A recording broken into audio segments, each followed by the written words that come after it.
உடன்பிறப்புகளே, தாய்மார்களே, பெரியோர்களே, ஐக்கிய மக்கள் சக்தியினுடைய ஜனாதிபதி வேட்பாளர் எதிர்கட்சி தலைவர் கௌரவ சஜித் பிரேமதாஸ் அவர்கள் இப்பொழுது இந்த அரசு நோக்கி ஆதரவாளர்களுடைய பெருத்த கரவேசங்களுக்கு மத்தியில் வருகை வந்து கொண்டிருக்கின்றார்.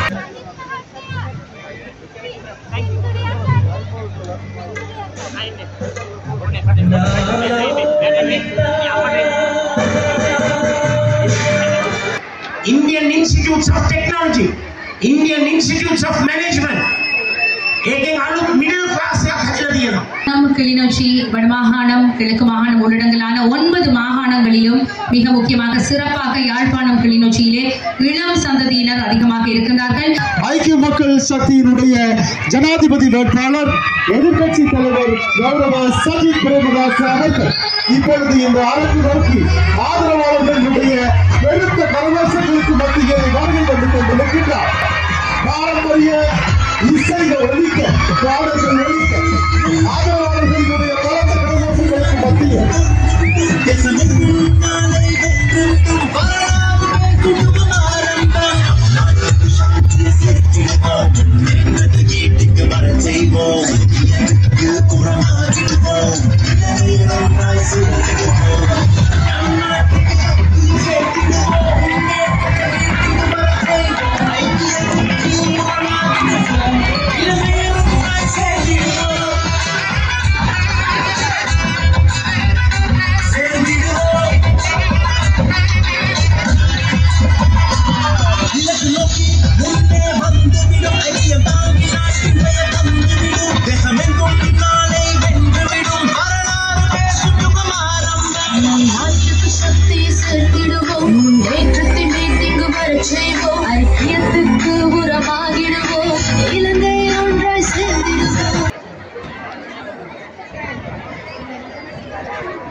Martin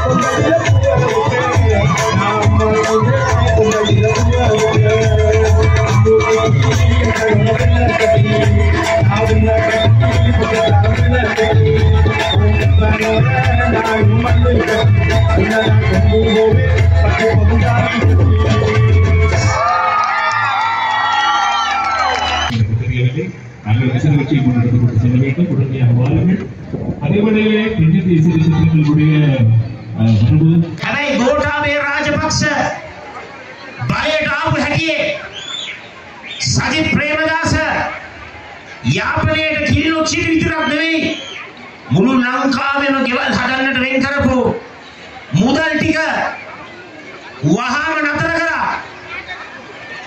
ඉතින් මම කියන්න කැමතියි මේ ගෙවල් ටික හැදුනේ නැත්තේ රනිල් වික්‍රමසිංහත් ගෝඨාභය රාජපක්ෂත් ජනාධිපතිවරු හැටියට සජිත් ප්‍රේමදාස කරපු නිවාස වැඩසටහන් වලට උදව් නොකරපු නිසා මුදල් කපපු නිසා රනිල් වික්‍රමසිංහ මහත්මයා අවුරුදු 2කමාරක් ජනාධිපති හැටියට හිටියා.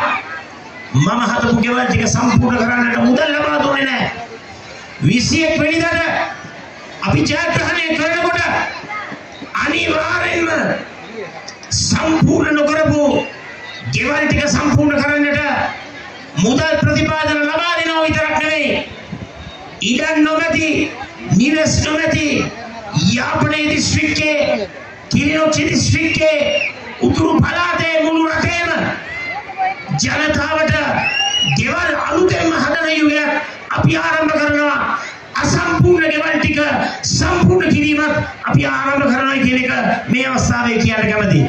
யாழ் மாவட்டத்தில் வரலாற்றில் அதிக அளவான வீடுகளை கட்டி கொடுத்தது நான் வீடமைப்பு அமைச்சராக இருந்தபோது அந்த வேலை திட்டங்களை முன்னெடுத்தேன். இந்த 10 தொகுதிகளிலும் 15 பிரதேச செயலக பிரிவுகளிலும் அதிகமாக வீடுகளை கட்டி கொடுத்திருக்கிறேன். அது மாத்திரமல்லாமல் மாதிரி கிராமங்களையும் அமைத்து கொடுத்திருக்கிறேன்.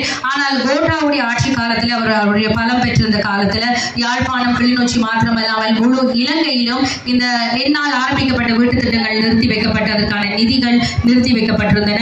வீடு கட்டுவது நிறுத்தி வைக்கப்பட்டது. கோட்டா ரணில் ஆகியோருடைய காலத்தில் இது நிறுத்தி வைக்கப்பட்டது. அதுக்கான காரணம் சஜித் பிரேமதாஸ் ஆரம்பித்த வீட்டு திட்டம் என்ற ஒரு காரணம் தான். ரணில் விக்ரமசிங்க 2.5 வருடங்களாக பதவியில் இருந்த போதும் அதை நிறுத்தி வைத்திருந்தார். அந்த வீட்டு திட்டங்கள் எதையும் வழங்கவில்லை. 21ஆம் தேதி வெற்றியின் பின்னர் என்னுடைய வெற்றியின் பின்னர் அதிகளவான வீடுகள் நிறுத்தி வைக்கப்பட்ட வீடுகளை மீண்டும் நீதி வழங்கி மீண்டும் ஆரம்பிப்பேன் என்ற ஒரு உறுதியை வழங்குவதோடு அது மாத்திரமல்லாமல் இடமில்லாமல் வீடு இல்லாமல் இருக்கக்கூடிய யாழ்ப்பாணம் கிளிநொச்சி மாத்திரமல்ல வடமாகாண மக்கள் முழு இலங்கைக்கும் நான் வீடையும் காணியையும் வழங்கி அவர்களை பலப்படுத்துவேன் என்ற ஒரு உறுதிமொழியை உங்களுக்கு வழங்குகின்றேன். ඒ වගේම QR code ක්‍රමයට ත්‍රිවිල් පාවිච්චි කරන අයිතිකරුවන්ට ත්‍රිවිල් භාවිතා කරන ත්‍රිරෝදන දරීදුරන්ට ඒ වගේම ගොවි ජනතාවට ඒ වගේම දීවර ජනතාවට ඉන්ධන සහනාධාරයක් ලබා දෙනවා. මගෙන් හැමෝම අහනවා මොකද QR code එකක් කේන්ද්‍ර කරගෙන කරන්නේ කියලා. ඒ මොකද අපි ඉන්ධන සහනාධාරය ලබා දෙන්නට යන්නේ ඉන්ටර්කූලර් පැජේරෝ තියෙන උසස් පන්තියේ සැකගෙන කණ්ඩායම් වලට නෙවෙයි කෝටි ප්‍රකෝටිපතියන්ට නෙවෙයි මහ පොළොවත් එක්ක සටන් කරන අමාරු ජීවිතයක් ගත කරන ගොවියට දීවරයට ත්‍රිරෝදන දරියදුරට අනිවාර්යයෙන්ම QR code එක හරහා ඉන්ධන සහනාධාරයක් ලබා දෙනවා. දීවර ප්‍රජාව වෙනුවෙන් දීවර වරායවල් නැංගුම් පරවල් අනිවාර්යයෙන්ම දියුණු කරනවා. නවීන තාක්ෂණය උපයෝගී කරගෙන ස්මාර්ට් ෆිෂිං කමියුනිටි ස්මාර්ට් ෆාමර් සංකල්පය ක්‍රියාත්මක කරනවා.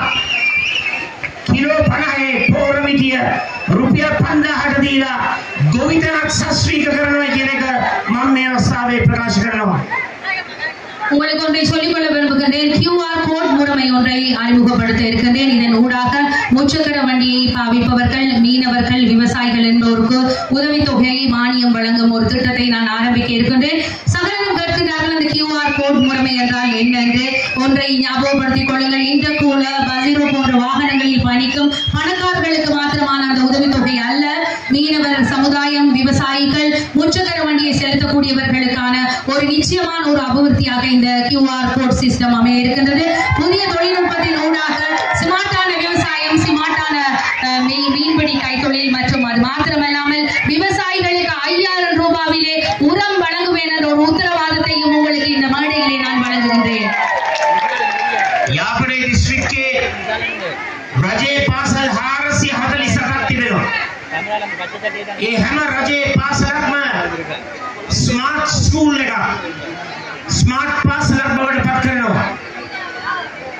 රජයේ රෝහල් සියල්ලක්ම ස්මාර්ට් හොස්පිටල්ස් බවට පත් කරනවා.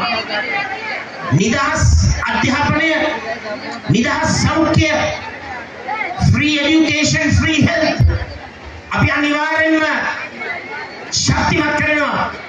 We will ensure that we protect free health, free education, which is an important part of the national welfare system.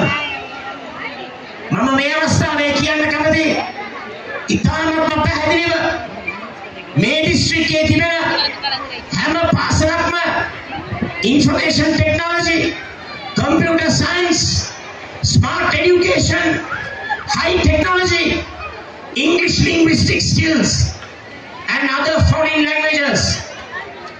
මේ ක්‍රමවේදය තුල ස්මාර්ට් ස්කූල් එක හරහා ලොව දිනන දරුවා මේ යාපනයේ දිස්ත්‍රික්කෙන් මේ උතුරු පළාතෙන් මුළු ලංකාවෙම බිහිවන යුගය අපි බිහි කරනවා.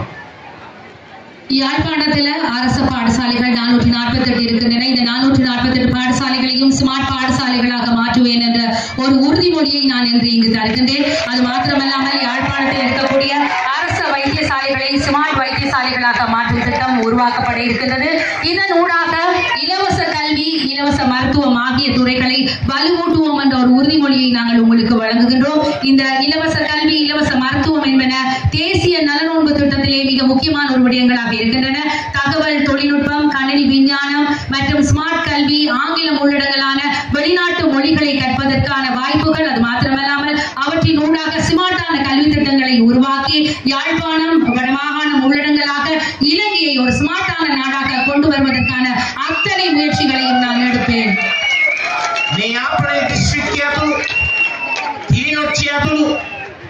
උතුරු පළාත, නැගෙනහිර පළාත, ඒ වගේම රටේ පළාත් 9ම විශේෂයෙන්ම මේ යාපනයේ දිස්ත්‍රික්කයේ කිලිනොච්චිය දිස්ත්‍රික්කයේ විශාල තරුණ පරපුරක් සිටිනවා. ඒ තරුණ පරපුරට නවීන තාක්ෂණය, උසස් අධ්‍යාපනය ලබා දෙන්නට පුළුවන් international standard youth development centres අපි ආරම්භ කරනවා.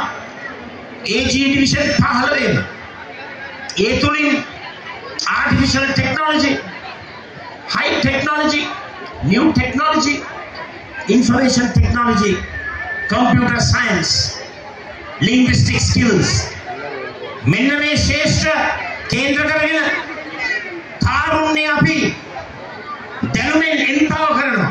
It's called knowledge empowerment. We will empower the youth in Jaffna. We will empower the youth in the northern province. We will empower the youth in north, east, south, west, in all the 9 provinces. අපි අනිවාර්යෙන්ම තාරුණ්‍යයට මුල්තැන ලබා දීලා 1 million new business startups, 1 million new entrepreneurs, 10 ලක්ෂයක් නව ව්‍යවසායකින් බිහි කරන්නට අපි කටයුතු කරනවා. ඒ වැඩ පිළිවෙල තුළ අනිවාර්යෙන්ම උතුරු පළාතත් නැගෙනහිර පළාතත් කේන්ද්‍ර කරගෙන යුද්ධෙන් නවතන ජනතාවට අපි විසඳුම් ලබා දෙනවා. විශේෂයෙන්ම සංහිඳියා ක්‍රියාවලිය තුළ මේ තියෙන ප්‍රශ්නය අපි අවසන් කරන්නට ඕන. හැමදාමත්ම මේ කැකෑරෙන ප්‍රශ්න තියාගන්න බෑ. ඒක රටේම එකමුතු භාවයට හානියක්. ඒ නිසා සංහිඳියාව සහෝදරත්වය එකමුතු භාවය තුළින් තාරුණ්‍ය කේන්ද්‍ර කරගත් ශක්තියක් අපි ඔබට ලබා දෙනවා. බලන්න ඉන්දියාව දිහා හැම ප්‍රාන්තයකම IIT, IIM, Indian Institutes of Technology, Indian Institutes of Management, ඒකෙන් අලුත් මිඩල් ක්ලාස් එකක් හැදලා තියෙනවා. අලුත් තාරුණ්‍යයක් නිර්මාණය වෙලා තියෙනවා. අන්න ඒ වගේ වැඩසටහනක් අපි මෙහි ක්‍රියාත්මක කරනවා. අර ගෝඨාභය රාජපක්ෂ හැදුවා නේද ජනාධිපති මන්දිරය? හැදුවා නේද? गोटाबय राजपक्षගේ ජනාධිපති මන්දිරය මේ යාපනයේ දිස්ත්‍රික්කයේ තරුණයන්ට දැනුම ලබා දෙන නව ජාත්‍යන්තර මට්ටමේ තාක්ෂණික මධ්‍යස්ථානයක් බවට මම පත් කරනවා කියන එක මම මේ අවස්ථාවේ පොරොන්දු වෙනවා. யாழ்ப்பாணம், கிளிநொச்சி, வடமாகாணம், கிழக்கு மாகாணம் உள்ளடங்கலான 9 மாகாணங்களிலும் மிக முக்கியமாக சிறப்பாக யாழ்ப்பாணம், கிளிநொச்சியிலே இளம் சந்ததியினர் அதிகமாக இருக்கின்றார்கள். இந்த இளம் சந்ததியினரை இலக்கு வைத்து புதிய தொழில்நுட்பம் உள்ளடங்கலான உயர்கல்வி, அது சர்வதேச ரீதியாக இளையோரை அபிவிருத்தி செய்யக்கூடிய நிலையங்களாக இந்த யாழ்ப்பாணத்தில் இருக்கக்கூடிய 15 பிரதேச செயலாளர் பிரிவுகளிலும் நாங்கள் ஆரம்பிக்க இருக்கின்றோம். ஆர்டிபிஷியல் தொழில்நுட்பம் உள்ளடங்கலான இந்த இளம் சந்ததியினருக்கு தேவைப்படக்கூடிய வலுவூட்டல், அறிவு வலுவூட்டல் மற்றும் இளம் சந்ததியினரை வலுவூட்டக்கூடிய தொழில்நுட்ப ரீதியான திட்டங்களை நாங்கள் உள்ளடக்க இருக்கின்றோம். குறிப்பாக யாழ் மாவட்டம் மாத்திரமல்லாமல் 9 மாகாணங்களிலும் இந்த இளையோர் வலுவூட்டல் மையங்களை உருவாக்க இருக்கின்றோம். புதிய தொழில் முனைவோர் 1 மில்லியன் பேரை நாங்கள் உருவாக்க இருக்கின்றோம். இதன் ஊடாக நாட்டில் மாற்றங்களை கொண்டு வர விரும்புகின்றோம். வேலை திட்டங்கள் குறிப்பாக வடமாகாணம் மாத்திரமல்லாமல் கிழக்கு மாகாணத்திலே யுத்தத்தால் பாதிக்கப்பட்ட மக்களுக்கான ஒரு தீர்வு சுமூகமான முறையிலே பெற்றுக் கொடுக்கப்பட வேண்டும். ஏனென்றால் இது ஒரு நீண்ட நாள் பிரச்சனையாக இருக்கிறது. சகோதரத்துவத்தோடு நட்பு ரீதியாக நாங்கள் இந்த பிரச்சனைக்கு ஒரு தீர்வு காண வேண்டும். அண்மையில் இருக்கக்கூடிய இந்தியாவை நாங்கள் பார்க்க வேண்டும். இந்தியாவிலே சகல பிரதேசங்களிலும் IIT, IIM தொழில்நுட்பத்துடன் கூடிய புதிய கலாசாலைகள், கல்வி கற்கக்கூடிய மையங்கள் உருவாக்கப்பட்டிருக்கின்றன. இதன் ஊடாக புதிய மத்திய தரத்திலே ஒரு உருவாக்கம் பெற்றிருக்கின்றது. அந்த வகையில இந்த நேரத்தில் இன்னும் ஒரு விடயத்தை சொல்லிக்கொள்ள வேண்டும். அவ்வாறான பல மையங்களை நாங்கள் யாழ்ப்பாணத்திலே உள்ளடங்கலாக 9 மாகாணங்களில் உருவாக்க வேண்டும். கோட்டபாய ராஜபக்ஷ காலத்திலே யாழ்ப்பாணத்திலே ஒரு ஜனாதிபதி மாளிகை உருவாக்கப்பட்டது உங்கள் அனைவருக்கும் தெரியும். அந்த யாழ்ப்பாணத்தில் இருக்கக்கூடிய அந்த ஜனாதிபதி மாளிகையை இளம் தலைமுறையினருடைய கல்வி வளர்ச்சிக்காக புதிய சர்வதேச தொழில்நுட்பத்துடன் கூடிய ஒரு கல்வி நிலையமாக மாற்றுவேன் என்ற ஒரு உத்தரவாதத்தை நான் உங்களுக்கு முன்வைக்கின்றேன். අවසාන වශයෙන් දුගී දුප්පත්කම තුරන් කිරීම poverty alleviation වැඩසටහන තුලින් මාස 24ක වැඩසටහනක් තුල දුප්පත් හැම පවුලකටම රුපියල් 20000ක මාසික ආධාරයක් ලබා දීලා කාලා බීලා ඉවර කරන්නට නෙවෙයි, ආයෝජනය, ඉන්වෙස්ට්මන්ට්, ප්‍රොඩක්ෂන්, නිෂ්පාදනය, ඉතිරි කිරීම, සේවිංග්ස්, කන්සම්ප්ෂන්, පාරිභෝජනය, එක්ස්පෝර්ට්ස් අපනයන මේ පස්වැදෑරුම් වැඩසටහන තුළ අනිවාර්යෙන්ම දුප්පත්කම තුරන් කිරීමේ අවුරුදු 2ක වැඩසටහන මාස් පතා 20000 බැගින් දුප්පත්කමින් මිදෙන්නට පවුලේ කාන්තාව කේන්ද්‍ර කරගෙන අපි ඒ ආධාර වැඩසටහන ක්‍රියාත්මක කරනවා. ඒ පමණක් නෙවෙයි, කාන්තා මූලික පවුල්, women headed households විශාල ප්‍රමාණයක් තිබෙනවා. ඒවට විශේෂ ආධාරක වැඩසටහනක් තිබෙනවා. බොහෝ දෙනෙක් ඉන්නවා තමන්ගේ ඉඩකඩම් අහිමි වුණු ඉඩකඩම් ටික නැවත කරක් පොදු ජනතාවට ලබා දෙන්නට කටයුතු කරනවා. ඒ වගේම විශේෂයෙන්ම අවතන් වූ අය නැවත පදිංචි කරන ක්‍රියාවලිය තවදුරටත් ශක්තිමත් කරමින් මේ යාපනයේ දිස්ත්‍රික්කයේ කේන්ද්‍ර කරගෙන ඓතිහාසික සංවර්ධන යුගයකට අපි අනිවාර්යෙන්ම මුල පුරනවා. අවසාන වශයෙන් මම කියන්න කැමතියි, මගේ මේ වේදිකාව බොහොම පිරිසිදු වේදිකාවක්. වයින් ස්ටෝර්ස් ගත්ත කට්ටිය නැහැ, බාර් පර්මිට් ගත්ත කට්ටිය නැහැ, විශේෂ වරදාන වරප්‍රසාද ප්‍රතිලාභ ගත්ත කට්ටිය නැහැ. මේ හැමෝම මේ වේදිකාවේ ඉන්නේ මුළු රටම ජාති, ආගම්, කුලමල, පන්ති, පක්ෂ, තරාතිරම් බෙහෙරෙන් තොරව රට එකතු කරන එකම ගමන සමගි ජන බලවේගය, සමග ජන සන්ධානය, ටෙලිෆෝන් එකයි කියන එක මම ඔබට ප්‍රකාශ කරමින් සියලු දෙනාටම ජය වේවා කියා ප්‍රාර්ථනා කරනවා. நிறைவாக ஒரு விடயத்தை சொல்ல வேண்டும். வறுமை கோட்டுக்கு உட்பட்டவர்கள் இருக்கின்றார்கள். அவர்களை வலுவூட்டுவதற்காக 24 மாதங்கள் சகல குடும்பங்களுக்கும், வறுமை கோட்டுக்கு உட்பட்ட குடும்பங்களுக்கு தலா 20,000 ரூபாவை வழங்கி அவர்களை அபிவிருத்தி செய்ய இருக்கின்றேன். உண்மையில் அவர்கள் அதை சாப்பிட்டு அவர்கள் சந்தோஷமாக இருப்பதற்காக அல்ல, அந்த 20,000 ரூபாய்களை 24 மாதங்கள் முதலீடு செய்து, உற்பத்தி செய்து, சேமிப்பு செய்து, அதன் ஊடாக பாவனை ஏற்படுத்தி ஏற்றுமதியிலே அவர்கள் பங்களிப்பு செய்ய வேண்டும். இந்த 5 விடயங்கள் அதை முன்னிலைப்படுத்தி அந்த திட்டத்தை முன்னெடுக்க இருக்கின்றேன். இதனூடாக வறுமை ஒழிந்து இந்த 2 வருடங்களிலே அந்த குடும்பங்கள் 20,000 ரூபாய் ஊடாக வளர்ச்சி அடைவது எங்களுடைய திட்டமாக இருக்கிறது. குறிப்பாக பெண்களை முன்னிலைப்படுத்தி பெண் தலைமைத்துவ குடும்பங்களுக்கும் இவ்வாறான முன்னிலைப்படுத்தக்கூடிய திட்டங்களை முன்வைக்க எண்ணி இருக்கின்றேன். இதன் ஊடாக மாத்திரமல்லாமல் ஏனைய திட்டங்கள் ஊடாக யாழ்ப்பாணத்தை மையப்படுத்தி வரலாற்று ரீதியான ஒரு அபிவிருத்தியை கொடுப்பேன் என்ற ஒரு உத்தரவாதத்தோடு நிறைவாக ஒரு விடயத்தை சொல்லிக் கொள்கின்றேன். இன்று என்னோடு இந்த மேடையில் இருக்கக்கூடியவர்கள் பற்றி சொல்வதாக இருந்தால், இந்த மேடை ஒரு சுத்தமான ஒரு மேடை. அந்த சுத்தமான மேடையில் இருப்பவர்கள் வைன் பெர்மிட்டுகளுக்காகவோ அல்லது பார் பெர்மிட்டுகளுக்காகவோ அல்லது வேறு வரப்பிரசாதங்களுக்காகவோ சேர்ந்தவர்கள் அல்ல. இனம், மதம், குலம், கோத்திரம், சமயம் எல்லாவற்றையும் கடந்து ஐக்கிய மக்கள் சக்தி, ஐக்கிய மக்கள் கூட்டணி என்ற ஒரு நாமத்துக்காக இணைந்தவர்கள். எனவே 21ஆம் தேதி தொலைபேசி சின்னம் சஜித் பிரேமதாசா என்று கூறி நான் விடைபெறுகின்றேன். நன்றி, வணக்கம். සියලු දෙනාටම ජය වේවා. සියලු දෙනාටම ජය වේවා. ආයුබෝවන්. පෙරවන් සරණයි. වණක්කම්. අස්ලාමු අලයිකුම්. දෙවි.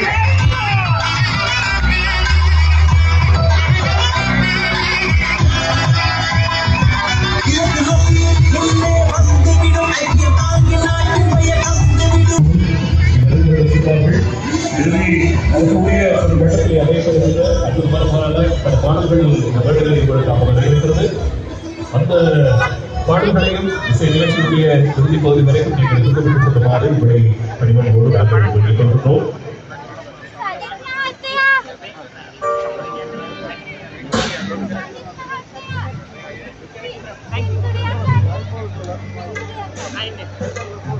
Nah,